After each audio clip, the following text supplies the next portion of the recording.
How's it going, everybody? Monday Morning Quarterback, episode 198. The previous 197 you can find cataloged nicely on our YouTube channel. While you're there, please subscribe and ring the bell for notifications. Totally free to you, but definitely helps us continue to bring this content to you guys. So today we're going to talk about shock needles, what their purpose is, and why the selection of them by your shock builder or tuner is very critical to the performance and handling of your car and how you adjust them. But before we dive into that, a couple questions that have came in. We greatly appreciate your questions. That helps keep driving this stuff, gives us ideas for new topics. So comment on the Facebook videos, the YouTube videos. We look at those regularly and try to answer those either by a direct message, or if we think it'll help the masses, we answer them here. So the first one is ride heights with the driver in the car versus blocking. What's more important, what's not? I think ride heights are very important. I think it's super important to understand what they are at the start with the stagger you're going to start with versus the stagger you're going to end with and the fuel load you're going to end with. Wing racing, especially your relationship left front to right rear ride height. I feel like if we start to get the left front much higher than the right rear, the car's really tight.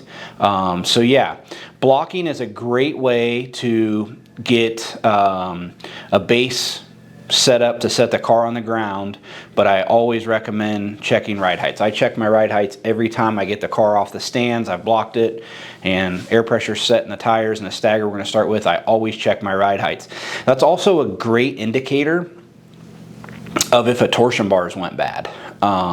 Most of you don't have torsion bar dynos, but if you're checking with the same stagger and you're blocking it the same week after week and you're noting it in Pit Logic or your notebook, however you do it, and all of a sudden one corner's low, and you go back and reblock it to make sure there was no issues, but that corner's low, that's a great indicator that you got a torsion bar or a spring going bad. So yeah, ride heights are super important. You can check them with the driver in the car. I do that as well to see how it changes, but my weekly I do it without because the driver's not always present when we're on a nice flat surface in the shop and we're getting ready to load up. So the other question was left rear wheel spacing. Dirt racing, this was from a micro customer, but this would pertain to really any dirt racing.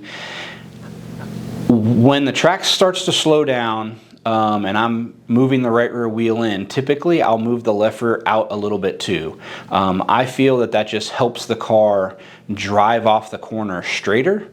And so as I'm moving the right rear in, typically I'm moving the left rear out. Very rarely will I move the right rear in and leave the left rear sucked in as well. I just feel like keeping that track width similar, but shifting the spacing from left to right helps with the car driving off straight when the track is slick. So great questions, please keep it coming. So without further ado, today's gonna be a classroom session. We're gonna jump over to the whiteboard. Please excuse my illustrations. I'm definitely not an art major, but we'll walk through shock adjuster needles and what they are. Anybody that runs an adjustable shock will have some form of needle to control how broad your adjustment is or how fine it is. So without further ado, here's the classroom session. Most everybody is using a bleed adjustable shock. There are a few exceptions on the market. Our XT shock is one where it's a preloaded spring. Some of the Pro shocks, which we don't see as much anymore, are a spring. But for the most part, it's a bleed adjustable shock. So what that means is in the end of the shaft, you're gonna have some type of jet. That jet is gonna have a one-way check system in it. Most of the time, if it's open, then it will adjust compression and rebound evenly. We would call that an open jet. But most of the time, there's a one-way check that is only going to allow the shock to add extra bleed in either the compression or rebound orientation, depending on the way the check's in there.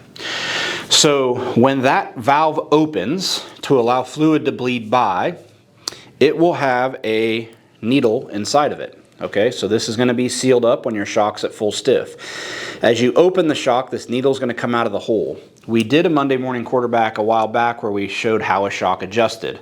And that was simply, you know, as you move your adjuster, that needle's coming out of the hole. It's allowing fluid to bypass the piston and not open the shims. Essentially, the farther the needle's out of the hole, the softer the shock is, the more it's bleeding, and that's how your shock adjusts from full stiff to full soft. The important thing to understand there is a variety of shapes of needles, and that's what I've illustrated.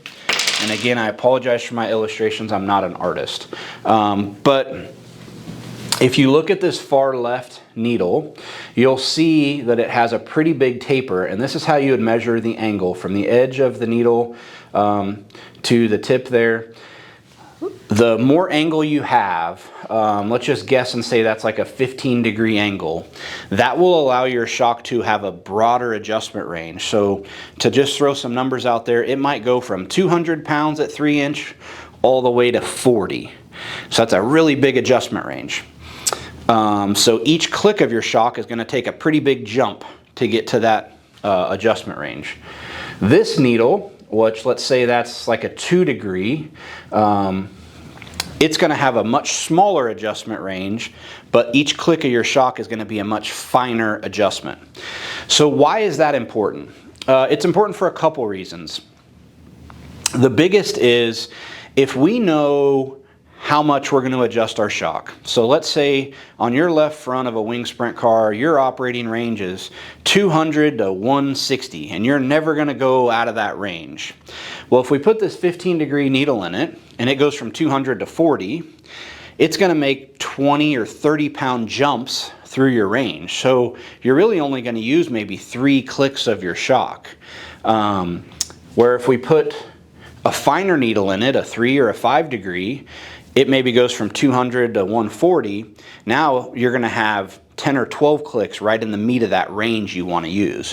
Where it really becomes important is on the left rear, because we're running so much clamp and we're so particular about what our 0 and 1 inch is on the left rear. If you have a needle like this, you're going to get a couple clicks open and it's going to be out of the range you want to use. When we first really got into this, I remember on the micro side, ARS had a 2 to 8 left rear shock, and everybody thought, man, that's great. We have this huge adjustment range. That's a great shock. It covers so many areas. But what we didn't really understand back then was as soon as you got a couple clicks open, you lost so much 1-inch rebound. It made such big jumps early on because of the taper of the needle that the shock was kind of useless. I mean, it had, let's say, 12 clicks of adjustment, I think, on those older shocks. Well, you could use full stiff 1 and 2. From 3 open, it didn't have enough 1-inch rebound for control. So now we've really fined in where when you run a 1-degree or 2-degree needle in a left rear, your 3-inch number might only adjust like 20 pounds. We're simply adjusting the 0 and the 1. Now the left rear is the only corner where we would run that fine of a needle.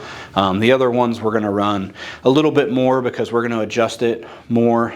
Whether you're doing wing racing or non-wing racing, non-wing guys will take much more rebound out of the front of their shocks than wing guys will.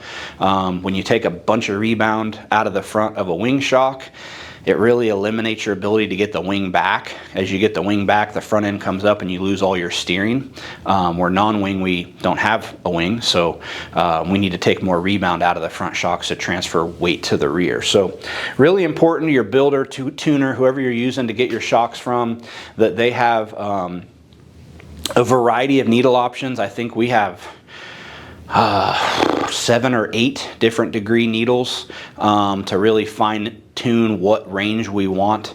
And that's one of the reasons when people call on a Monday morning and they're like, hey, I need a left rear shock shipped today, we build all of our shocks to order, because based on what you're racing is going to dictate what piston we need to use, what needle we need to use. There's so many different options to really have a custom tailored shock that's going to give you the ultimate performance. The days of just pulling a shock out of a box and racing it are long gone.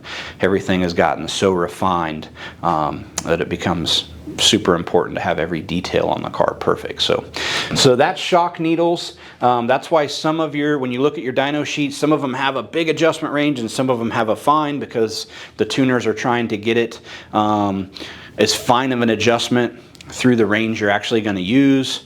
Never order a shock with a bigger range than you ever intend to use, because it's just wasted clicks, right? You're taking these big giant jumps through the area of the shock that you're going to use mostly. So hope you guys got something out of that. Please share this video so all your friends can see it, and we'll be back here next Monday for another Monday Morning Quarterback.